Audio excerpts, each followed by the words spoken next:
Hey y'all, this is Trini coming in at you. I'm back doing a video response to Much Love from Kentucky's video response review on the Real Housewives of Atlanta. This past week they just premiered episode 1 of a 3-part, y'all, a 3-part reunion on this season's season 4's episode of the Real Housewives of Atlanta. And I have to tell y'all, very interesting. It was a very interesting season, and I'm gonna touch a little bit on everybody, from Sheree to Phaedra to Marlo to Nene to Candy and Kim, and just give you my perspective on how this season went, what I expect, what I didn't expect, and what I expect for the seasons to come. Anyway, on season 1 of the reunion of the Real Housewives of Atlanta, I was impressed. It was pretty good because, for instance, Andy asked Sheree now about her.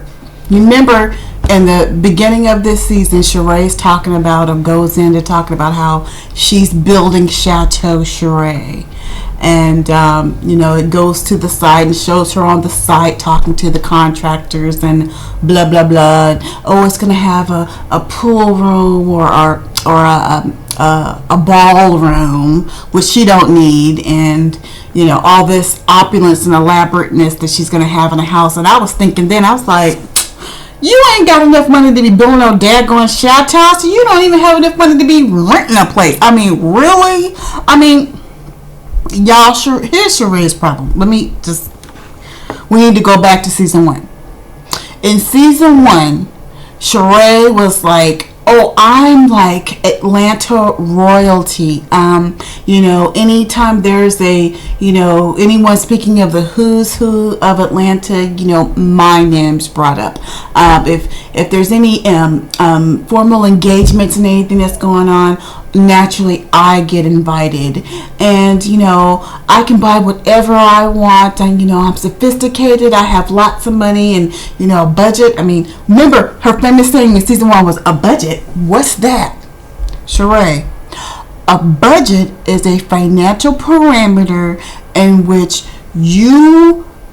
it's a guideline that helps you to live within, to pay your rent, to pay your car payment, to pay your insurance, to allow you to buy food, and to live within a certain parameter so as you don't go over that, you don't live above your means. And you've proven in season 2, 3, and 4 that you financially just cannot, you have a problem living within your means.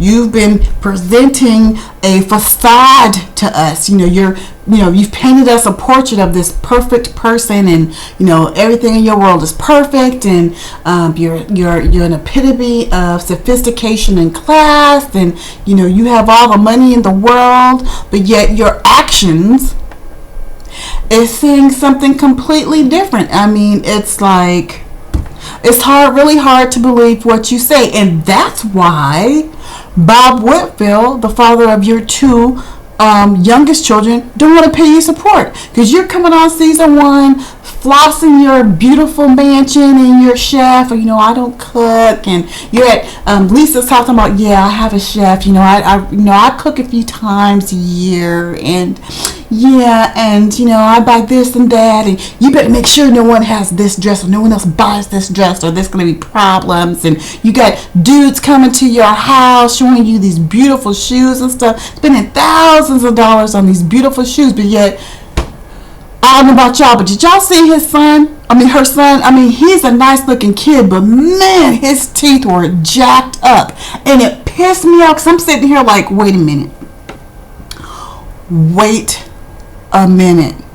You sit up here spending $5,000, $6,000 on some shoes, yet your son's mouth, he looked like a freaking horse around the mouth. You can't even tell me you can't afford to get him some braces. Where are your freaking priorities? Okay, so she flossing, she flying around like she the ace boo coo, like she, she the shit.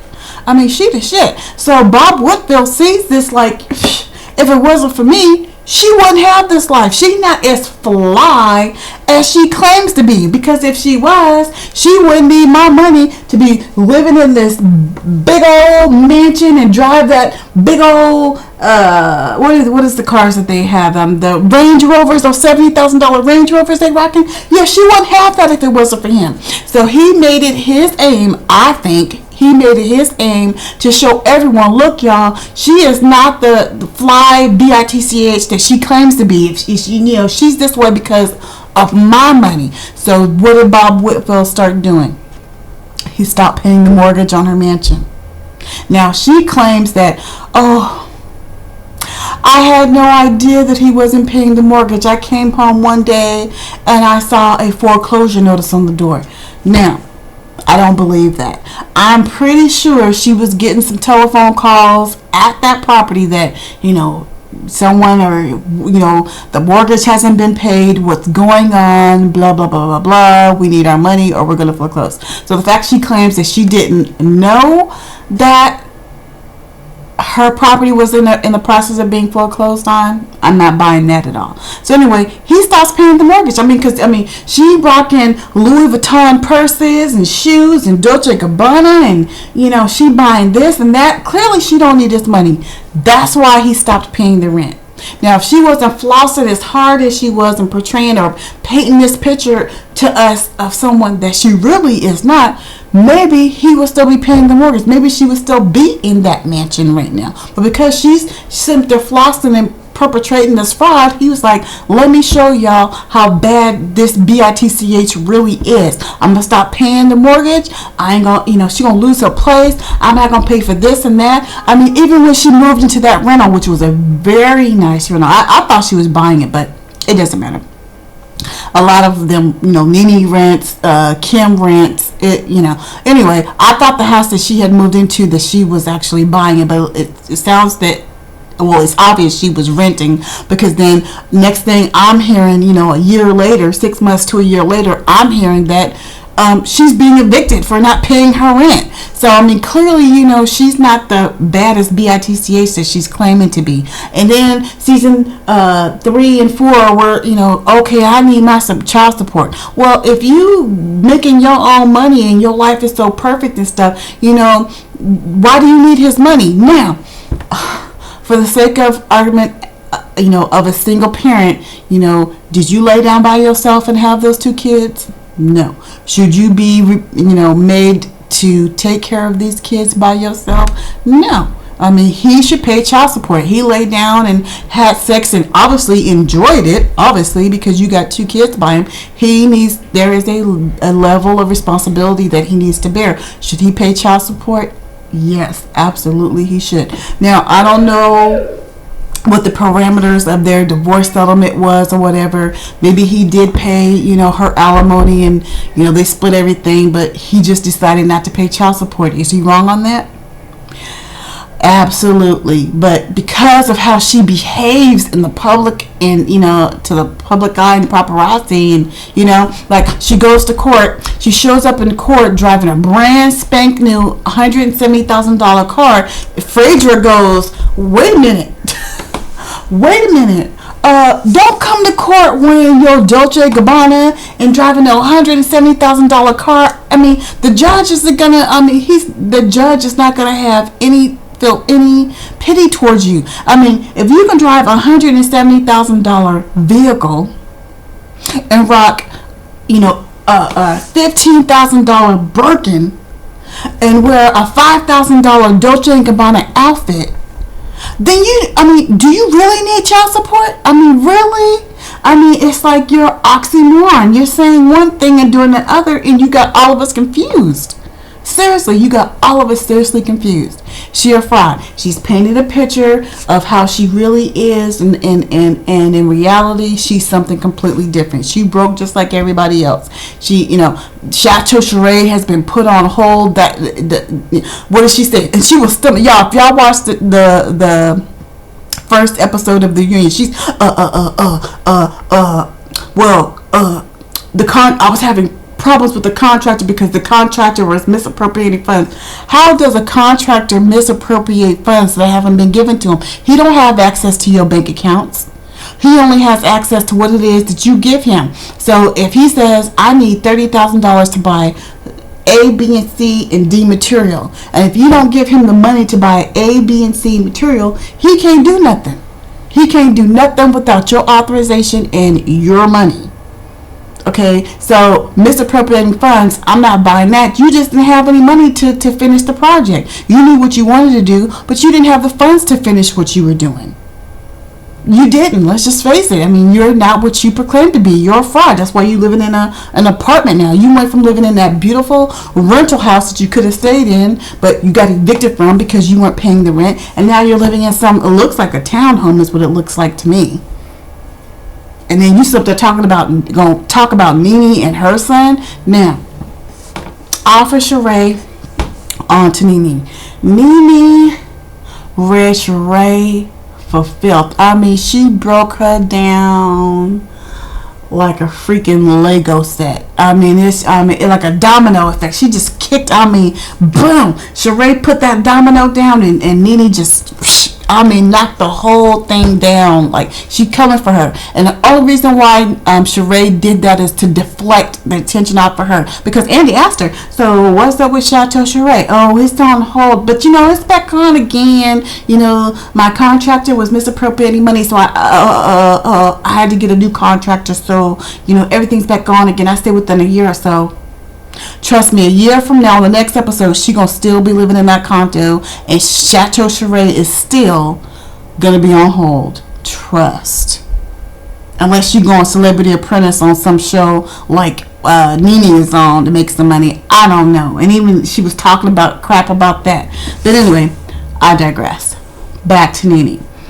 Sheree is feeling the heat, and so to deflect the attention off of her, she brings up Bryce, Nene's son, and his shoplifting thing at the store. That was such a freaking low blow. I was like, wow, you know what? I mean, it's like, your stock has gone down with me, but this just, you just take the cake.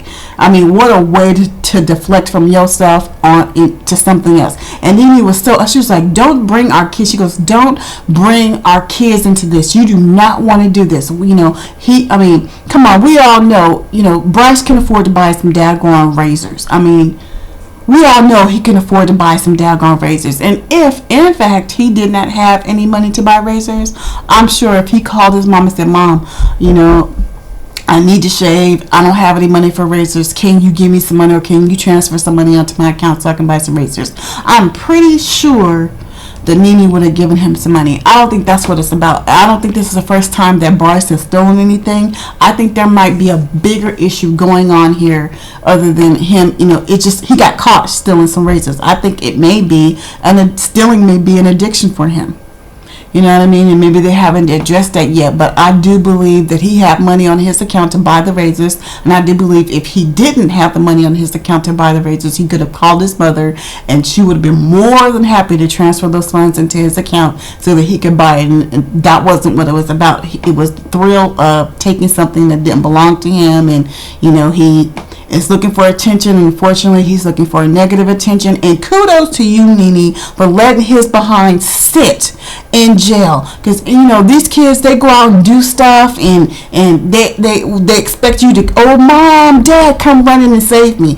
Kudos for you for letting him sit and think about what he did and the ramifications of what he did, and let him pay for that. Even though you eventually at the end, you went and bailed him out. You did let him know, if you want to go out there and act stupid and do some stuff, I'm going to let you be stupid enough to pay for it. So kudos to you, Nene, and kudos to you for putting Sheree in her place when she called you out on it. When you read her for filth and all of a sudden she got real quiet, okay, she should have never went there. So anyway, kudos to you how you handled it. Now, Cindy, I don't have really much to say about Cindy. I like her. I don't have nothing against her. I agree with Andy. I love her hair. Cute, cute, cute, cute, cute. Her little, wigs, and even how she was dressing in Africa. I thought her little African, her little hair, her little thing she had on and stuff. I just thought that was just so cute how she dressed and stuff. And she was actually the only one in Africa that I felt was dressed appropriately. I mean, Marlo bringing all her Dolce & Gabbana and her Louis Vuitton, Nene too, and can you pack this? Don't put that with this, and make sure that you put. Okay, wait a minute. Don't mix the Louis Vuitton with the Dolce & Gabbana. I mean, it was just ridiculous. Y'all in Africa, really? I mean, so anyway, but whatever. I can't wait to the episode number 2 when Marlo goes in on Kim, because Kim did make a comment about Marlo, her hole and stuff, and her Hello Kitty, I'll call it her tootie hole, and Marlo, I can't wait to see. Marlo's like, before you get to measuring my hole, measure yours. I was like, that's right, you go girl, tell it like it is. So y'all, I can't wait to see that. And then Candy.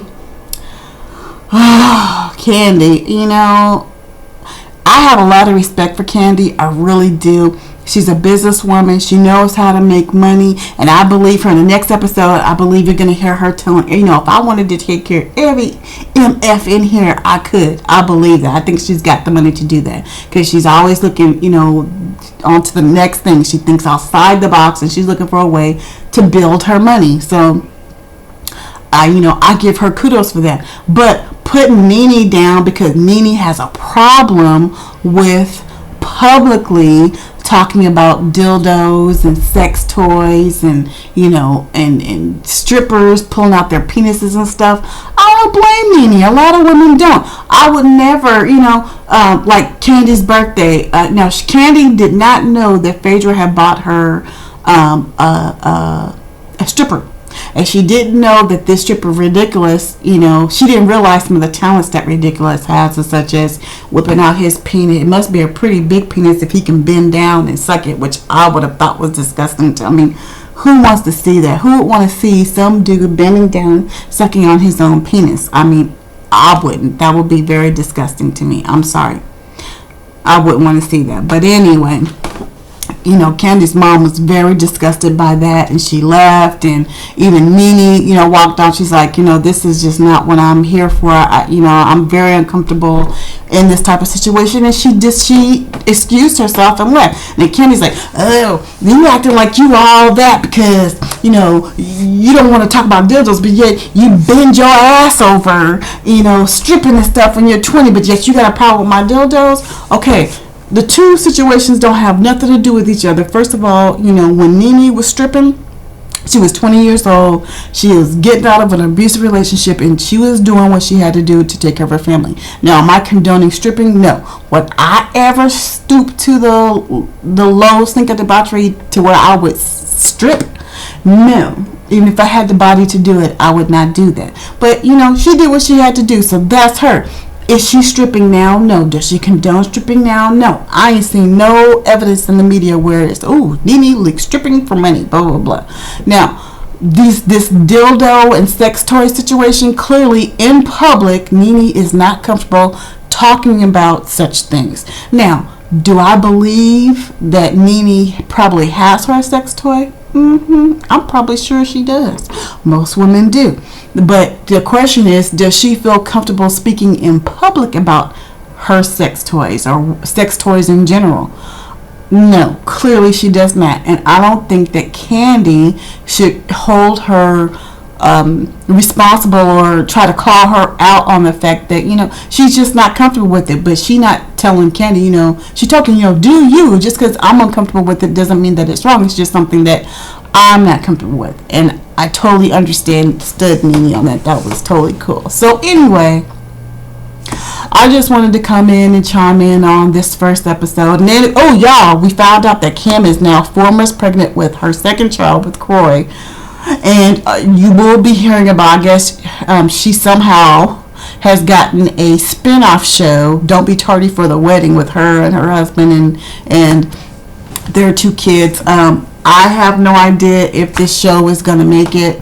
Will I watch it? I may watch 1 or 2 episodes, but honestly, Croy is boring. First of all, I don't even know who this dude is. I mean, if it wasn't for Kim Zolciak, I wouldn't know who Croy is.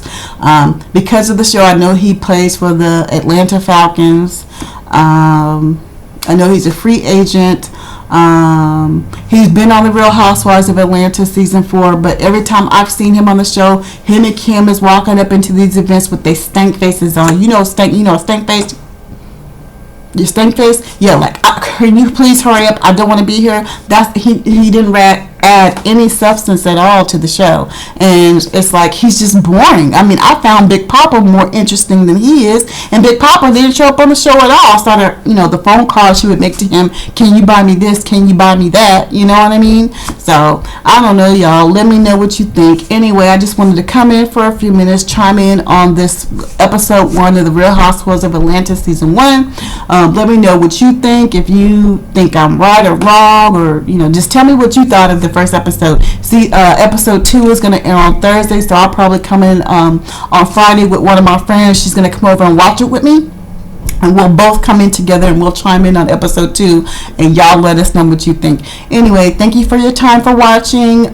Chime in, let me know if you like this review. Click like. If you like the other videos on my channel, please subscribe. Let me know what you think about my channel, and yeah, we'll take it from there. Anyway, thanks for watching. Peace out, y'all. Bye.